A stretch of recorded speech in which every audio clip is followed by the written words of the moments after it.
Alright, this will be a quick video of testing 4 early 2000s smoke alarms. So let's get started. First is the First Alert SA67B from 2000 June 13th. So let's give it a test.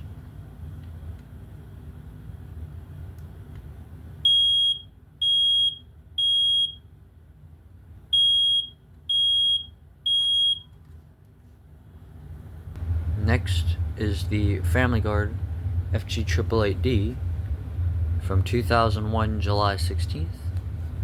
So let's give it a test.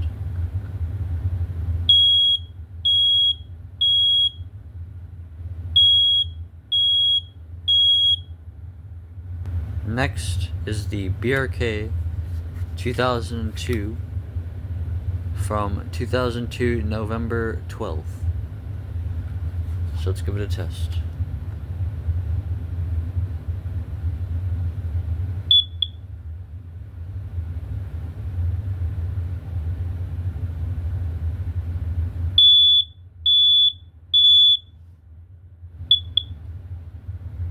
And last but not least is the Firex Model PB from 2008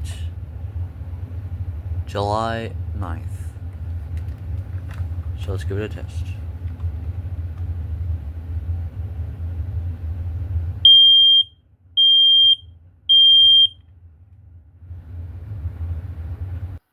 I hope you enjoyed, and I'll see you in the next one. Bye.